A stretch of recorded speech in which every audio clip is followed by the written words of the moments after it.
Streaming from the beautiful halls of Thales College, this is the Optimistic Curmudgeon, where the best ideas win. I'm your host, Josh Herring. Today, my guest is Dr. Jenna Robinson, president of the James G. Martin Center for Academic Renewal. Jenna received her PhD in political science from UNC Chapel Hill back in 2012. She is the author of numerous articles published in Investors Business Daily, Forbes, American Thinker, Carolina Journal, the Gaston Gazette, the Mountain Express, and the Raleigh News and Observer. She has taught courses in American politics at UNC Chapel Hill, Southeastern Baptist Theological Seminary, and Wake Technical Community College. Jenna is a returning guest. If you want to hear more of her strong analysis about the college world, be sure to check out her previous Optimistic Curmudgeon episode. That's back in season 3, episode 2, entitled On Higher Education and the University. Today, we're discussing an article Jenna wrote for the Martin Center about the connections between accreditation, DEI, and requiring colleges to conform to the current woke orthodoxy. Jenna, welcome back to the show. It's great to be here. Well, before we get into everything, give us a quick update about your work with the Martin Center. What new and exciting things are happening over there these days? Well, I think the Martin Center's biggest news is that 2023 is our 20th anniversary. And so we are really excited about that. So later this fall, we're going to be celebrating. We're having Governor Scott Walker come to Raleigh to talk about how higher education is not a lost cause. Higher education can be saved, and highlight some of the work that Martin Center's done to work towards that end. Oh, that's so exciting. I know the big anniversary moments are really significant, and I'm really excited to hear that you guys have made it to 20 years. That's excellent. Yeah, thank you. Well, I wonder if today we could start with a summary. Could you help our listeners know what happened recently at Chapel Hill, and why did you decide to write an article about it? Sure. So over the past year or so, we had written several articles about all of these really comprehensive DEI programs that were being implemented at various departments and schools at UNC. There was one at the journalism school that we wrote about, one at the medical school, one at the Gilling School of Health, and they all looked really similar. They were doing everything from mandating training to influencing the curriculum. And they all kind of cropped up around the same time. And then we got a tip that it wasn't a coincidence that all these programs kept popping up. They were being done in response to a directive from the chancellor of UNC to address systemic racism. And so basically he sent an email to all his, department heads back in 2020, telling them essentially, you need to do something to address systemic racism. UNC needs to do something to address systemic racism. How can we do that? And so we found that email and found all of the responses to that email, which really do show like that all of these programs we keep seeing are in response to this directive. So I wonder if we could unpack that just a little bit, because there's and that email then is not asking departments to investigate if there is in fact systemic racism in their practices. That's instead a directive from the highest authority in the university telling people there is systemic racism in your department. You need to fix it. Am I understanding that correctly? Right, yeah, absolutely. It's not to investigate it. It's assuming there is systemic racism, assuming that Chapel Hill is systemically racist, and that it is imperative that every unit of the university does something about it. Specifically, what are the diversity, equity, and inclusion metrics that you are going to implement to address systemic racism in your unit or in your department? Now, I always have trouble with the accusations of systemic racism, because I've certainly met individuals who are personally racist, and they will employ those racist attitudes in their various domains in life. But it's really hard for me to recognize that there just is to deal with this assumption that there must be racism and therefore we have to change it. Right. Sometimes it sounds like, when people talk about systemic racism, it's like just racism is just in the ether. Because I absolutely agree. If there are existing racist policies at UNC Chapel Hill, they should be eliminated immediately. But that's not what this email was about. It's not, hey, we still have racist policies on the books. Let's get rid of those. This is something kind of both bigger and more nebulous than that. Well, and it's all tied up not just with systemic or accidental or individual racism, but it's all tied up in this acronym DEI. You used that a moment ago, and you spelled it out: diversity, equity, and inclusion. Could you help our audience know what exactly is DEI, and how does its inclusion really pose a threat to academic freedom? Right. So it sounds really innocuous, right? Mhm. Diversity, inclusion, but the way it's practiced on campuses these days, it's destructive of freedom of expression, academic freedom, equality of opportunity, and meritocracy. So diversity as it's practiced today means that universities want students who look different, and they are really um, kind of squashing all of a person's individual characteristics and focusing only on that kind of visual identity, racial identity. Um, and as part of that, they also want students, as I said, who all look different but think alike. Um, they all have to toe the DEI line. Um, and inclusion now, kind of bizarrely, is used to exclude people. So we get things like segregated student clubs, segregated dorms, even segregated academic programs. Mm. Um, and equity is strictly interpreted as equality of outcomes. So if the population is 50-50 male, female, then the expectation is that every program at the university needs to be 50-50 male, female. But that completely erases real human differences, right? And also the tools that the universities use to achieve this equity and outcomes decrease individual responsibility, they undermine hard work and meritocracy, and often the way that they do it is by destroying academic standards. Um, and the way all of this is applied today via, top-down training, means that the students and the faculty aren't allowed to believe, speak, or teach freely. They have to toe the party line on all of these issues. I think this hits a lot of people really oddly because the language is so ironic. I mean, the terms are so positive, and they're terms that our society has spent a lot of effort in the last, say, 50 to 80 years in really trying to accept and move towards. I mean, I think of diversity, and my initial sense is that, oh, I want a diversity of opinion. I want people from diverse backgrounds. I want a lot of diverse views coming together because, of course, Proverbs reminds us that in the counsel of many, there is wisdom. I want that diversity of views. And I assume that, I mean, from the civil rights movement onwards, colleges have been attempting to form better ethnic diversity. But what you're describing is something really different. I really like your phrase, only visual identity. But that visual identity isn't paralleled with a diversity of thought or even a diversity of background, that Right. instead we've got this homogeneity, this new orthodoxy that seems to permeate everything. I know I've run into this with looking at different professor opportunities at colleges around the country. It's now become the norm to expect anyone applying for really any job, with a very few exceptions, in the as a professor in the academy, you have to include your own diversity, equity, and inclusion statement. It's no longer sufficient to be an excellent math professor.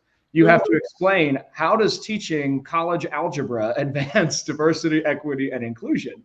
Right, right. And it's not enough to say I will treat all of my students as individual, human persons, and will treat them with fairness and respect and dignity. That doesn't cut it for a DEI statement. You really do have to kind of, show your fealty to the ideas. It's such an interesting word, that fealty. That's going back to sort of almost a medieval feudal sense of loyalty. It's almost a quasi-religious language where these principles have become a sort of new religion on the university campus. And I know this is really beyond the scope of our conversation today, but I've had conversations with friends in corporate America, and it's just become ubiquitous in that the same things you're mentioning, these same kinds of universal trainings. Everybody has to toe the party line, adopt the lingo. And in one sense, it's meaningless because it becomes just another thing to tick off on a list that you've done. But at the same time, these kind of directives are really formative for a culture. and they form a certain, they make it very clear what you're allowed to investigate, what you're allowed to explore, how you're allowed to speak. And that really seems to go against the very mission of academic inquiry at the heart of the modern university, which I just find fascinating. Yeah, yeah, absolutely. I think it's in corporate America. I think you're right. Most people just treat it as, checking the box like any other HR activity they have to do. But I think it is particularly destructive in the university where the whole purpose is the search for truth. And you have this ideology that is telling you that only certain truths are allowed to be investigated. Well, how does DEI relate to accreditation? I know this part of your article got into that, and then I'll confess I haven't read it yet, but I saw that the Martin Center put out another article just 2 days ago, particularly looking at the question of accreditation. So walk us through some of your thoughts on that relationship. Right. So a lot of accreditors are now insisting that universities meet certain DEI metrics in order to retain their accreditation. And accreditation for many schools is absolutely essential because, of course, accreditors are the gatekeepers of federal student aid dollars.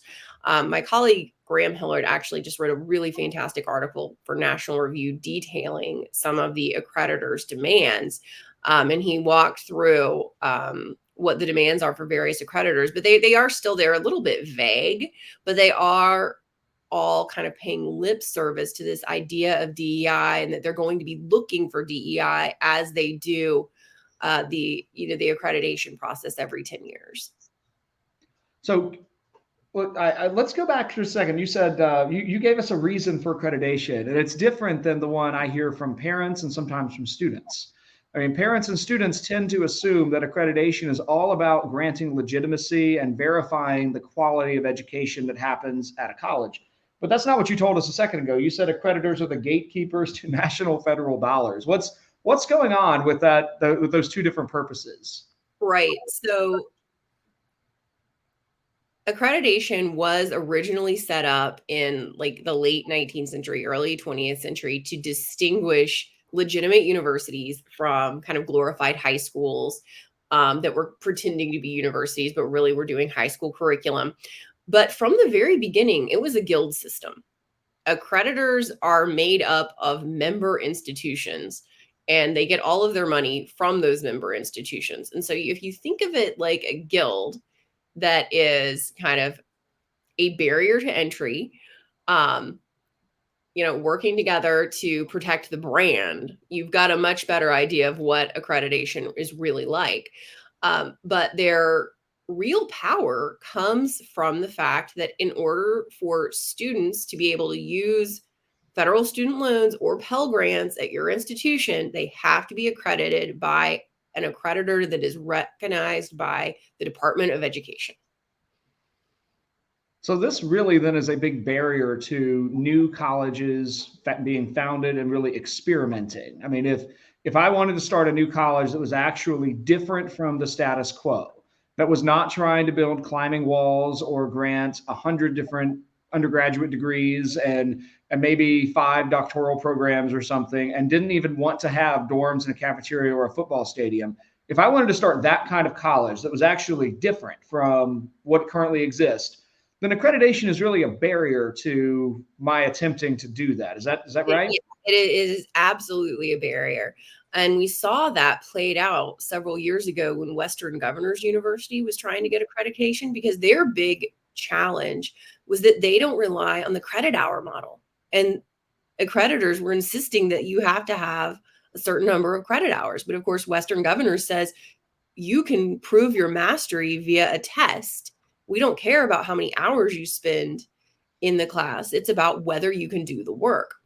And so they had to really fight to get their accreditation and to have the Department of Education really change what they were looking for in order to even exist and be accredited. And so, yes, it is absolutely a barrier to experimentation and to new models. That's really interesting because they were one of the early adopters of a competence-based model, and that's become sort of a pretty mainstream approach. I remember a friend I met at the Acton University a few years ago, their Acton Institute Summer Conference.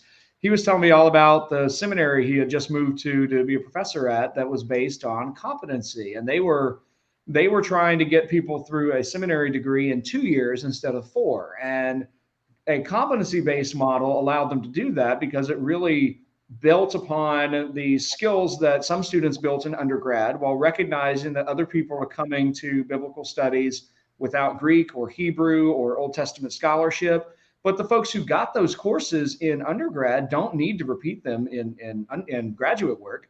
They can test out and still get their credit hours. And it allowed them to really try something different.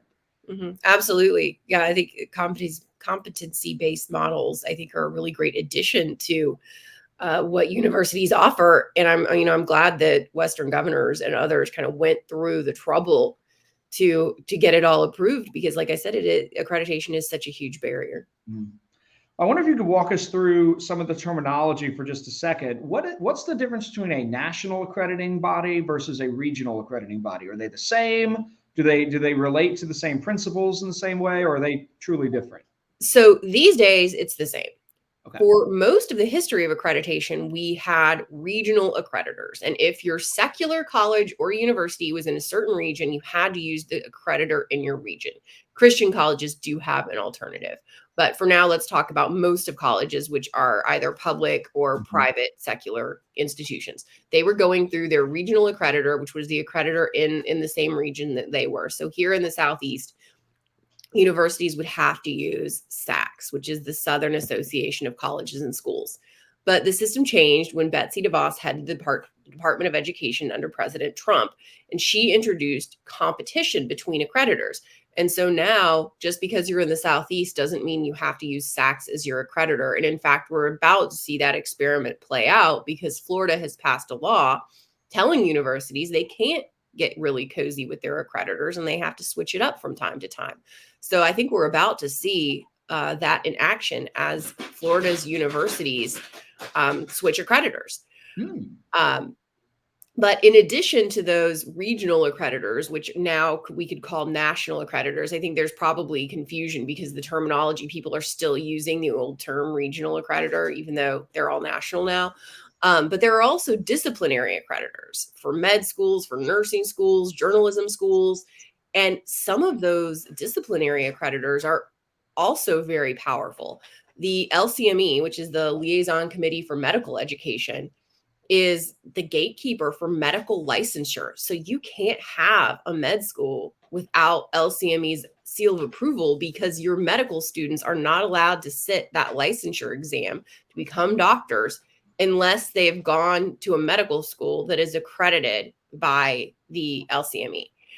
And so some of these disciplinary accreditors are just as powerful as the national accreditors, because they're gatekeepers in their own way to certain professions. So each of these accreditors then, or accrediting bodies, become an external organization that a school has to submit to in order to get that guild card membership then. Okay. Right. I find that really, really interesting, because I've been watching increasing headlines primarily from right-wing conservative websites that are really concerned, particularly about medical schools and the way that progressive ideology is now being insisted upon by these medical accrediting bodies that are then filtering down into what is actually taught in medical schools, such that to the point where all of this seems to have started with the best of intentions. And yet the reality of accreditation is that it's become a system that really enables external control over different colleges and organizations. And then while also creating all of these different ideas that can be built in, whether they're actually there in the school or not. So that a college like UNC Chapel Hill, that I have students there, who are now several friends of mine who are now freshmen, sophomores, and juniors this year. And we keep in touch. None of them have experienced any particular racism. In fact, the Supreme Court this past summer did find that if there was racism, it was in the admissions process, Right. not in any of these particular departments that are now responding to DEI, and that admissions process that the Supreme Court overturned could itself, I assume, be interpreted as an attempt to create a certain kind of diversity that the Supreme Court has now said is illegal. Right. So I think that the Supreme Court decision, I'm gratified that UNC has plans to follow it, has said they will follow it, has passed a resolution to follow it, and I think it will go a long way to changing attitudes, because I think for a long time people assumed that their ideas about what DEI was, what inclusion was, would kind of always be the way that things were done. I mean, universities are a bit of a kind of closed system where everybody is in a little bubble of thought. And so I think the Supreme Court decision did a little bit to burst that bubble and make people think of things in a different way.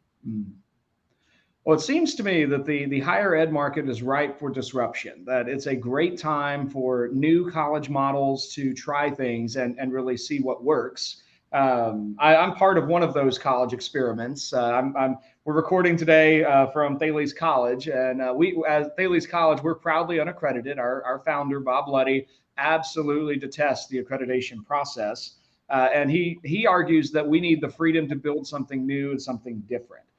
So, with all that being said, I'm curious about your opinion on this.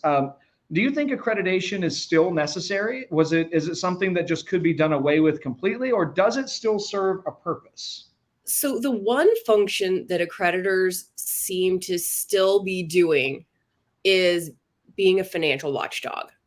They are often the body that sounds the alarm when a small college is having financial difficulties that parents and students don't necessarily know about. But other than that, they don't seem to be doing much. They allow colleges to dumb down their curriculum. They allow colleges to continue to be accredited despite terrible graduation rates. We have accredited colleges that leave students with mountains of student debt. And so they aren't really assuring quality. All they're assuring is that there's like some baseline form of financial stability, which is a really, really low bar. I mean, I'm sure we all remember that UNC Chapel Hill offered fake courses to athletes for years, and the accreditor did nothing.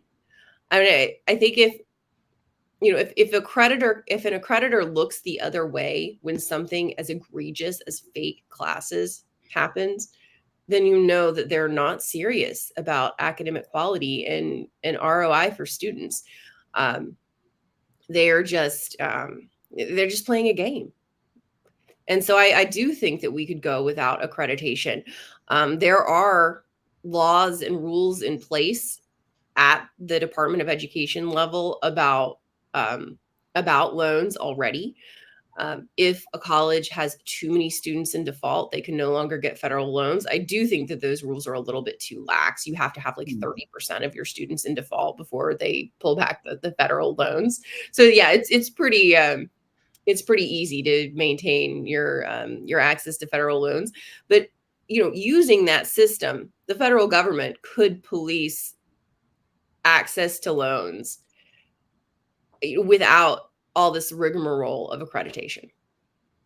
Oh, that is really interesting. I wonder if you could expand just a moment on when you said accreditation allows or permits colleges to dumb down their curriculum. Do you have any examples of that you can help us with?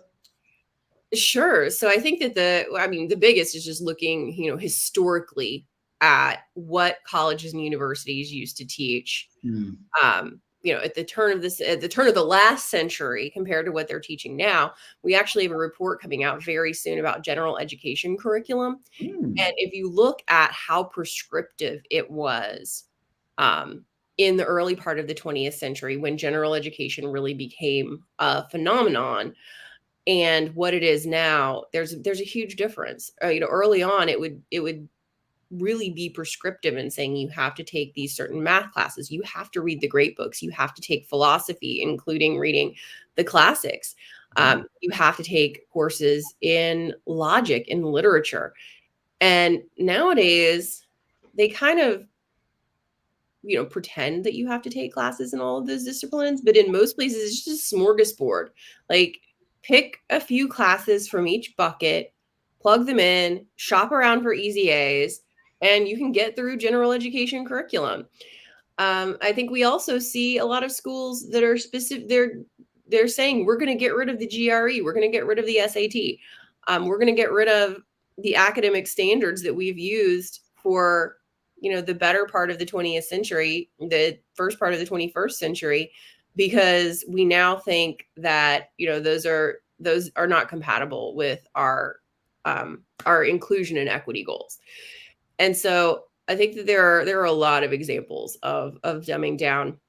There have been studies showing students don't study as much. Students can't pass citizenship tests. Students, think that Judge Judy's on the Supreme Court. I mean, there's just a litany of evidence out there. You can go and look for it. That's fascinating. That reminds me of I had a moment several years ago in a senior seminar class I was teaching. I pulled up the entrance exam for to Harvard, and it had been like 1885 or something. Yeah, like I've seen that one. It's like, yep, right around that time.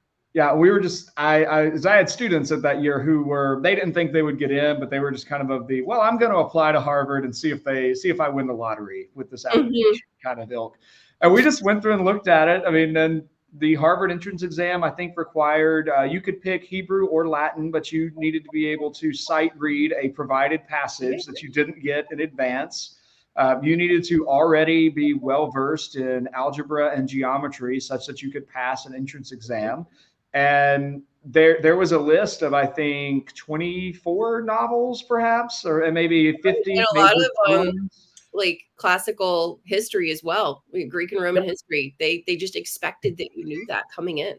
And on the one hand, I thought, well, man, I had a master's degree at the time. I was like, I couldn't pass this test. This is humbling to me as well, but it also illustrates exactly what you're describing. And on the financial watchdog point, I watched with great fascination and a bit of sorrow the collapse of King's College in Manhattan this last year. And they were a Christian liberal arts college that tried to play that certainly did play the accreditation game, and that did not help them in any way, as far as I'm aware. I mean, it certainly didn't. There was their journalism school produced a masterful article as sort of the swan song and final project of their journalism program that just detailed the financial mismanagement over decades of that program. And it just, that financial mismanagement, it seems like, would have happened with or without accreditation, but attempting to be mainstream and be accredited did not help them really at all. Right. Well, as we draw our conversation to a close today, let's focus in on UNC Chapel Hill. Where do you think UNC could go in coming years? What could they do to really change their course to create a strong academic environment where freedom of inquiry is placed back at the center of the university? Right. So since the chancellor sent that email, UNC has actually already made a lot of progress. They have a fantastic board of trustees right now who have done a lot of great work. They already have a green light from the Foundation for Individual Rights and Expression, which means they don't have any policies on the books that are unconstitutional, that are in violation of the First Amendment. Both the faculty and the board of trustees have adopted the Chicago principles, which are committing them to free expression. The board has also adopted the Calvin Report on Institutional Neutrality, which basically says that the university won't take positions on controversial political or social issues. They've adopted a civility statement, and the board of governors for the whole UNC system has prohibited compelled speech. And they are interpreting, the whole system is interpreting with good reason, that mandating someone turn in a DEI statement for employment is compelled speech. So that is no longer allowed.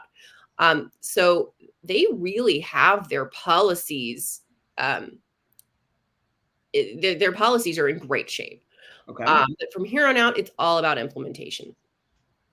They have one line in freshman orientation about free speech. I think they could really make that more robust so freshmen know what free speech is coming in.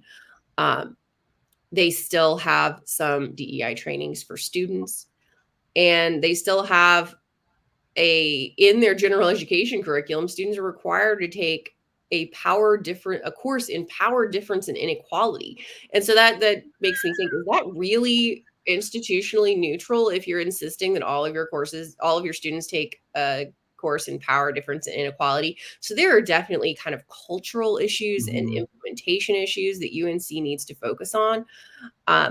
But like I said, their policies are in great shape. And so from here on out, it really is the battle of changing hearts and minds on campus, of faculty, of administrators, of students, because we often hear that students are policing each other's speech. People are afraid of what their peers are going to say if they speak out.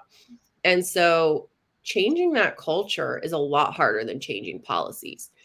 Changing policies, all it took was getting in a great group of trustees who were courageous enough to do it. But changing a culture, I think, takes longer. It takes more, more activities, more people. Just it's a much bigger project, and that's where UNC is right now. It's a good place to be because a lot of schools don't even have half of the policies that UNC does to try to move back towards open inquiry and free speech. But there's still a long way to go. Years ago, several years, I think I was in college. My younger brother was visiting Chapel Hill as a student, thinking about maybe going there someday. That was his dream school for a time. And I remember we were on the campus tour, and our tour guide took us through you'll know the name of this square, I'm sure, but it was a free speech square. And I don't remember the name of it, but there was he made sure to tell us that this was specifically the free speech zone that students love coming. There were, and literally, I remember there were two students kind of, I would call it preaching against each other in a way. Like there was one student standing on a big rock who was clearly an evangelical Christian student who was street preaching there. And on the other side of this area, there was a student Marxist who was boldly proclaiming the message of Marxist salvation. And it was a free speech center. I would put that moment in contrast, at least the stories I've gotten from my former students who are now students at Chapel Hill, is the classroom experience of the professor requiring every student to introduce him or herself and give preferred pronouns. And it just creates this social pressure that whether you want to do that or not, it communicates that this is now polite, and it's a form of, I think, of what you were calling compelled speech just a moment ago. Yeah, absolutely. I would love to see a Chapel Hill that instead of using the position of the professorship to compel students to engage in that kind of ideological exercise, that instead, like if that's going to happen, that happens because students decide to do that, and then students can decide whether or not how they're going to interact with each other in that way. But it does seem to me to be an abuse of the professor's authority to sort of set up the classroom already, assuming that pronouns are not something that you just recognize, but instead have to provide and then abide by. Right. No, I think that's a really important point. The compelled speech resolution did not apply inside the classroom because it's a tough area, right? You want to give faculty members academic freedom, but it is prone to abuse. Like if you use your academic freedom to compel your students to do something, that is arguably, an abuse of that freedom that you've been given. And so, like I said, it would be better if the culture could change. So faculty realize, hey, I shouldn't be doing this, rather than a top-down mandate that, that goes into that classroom.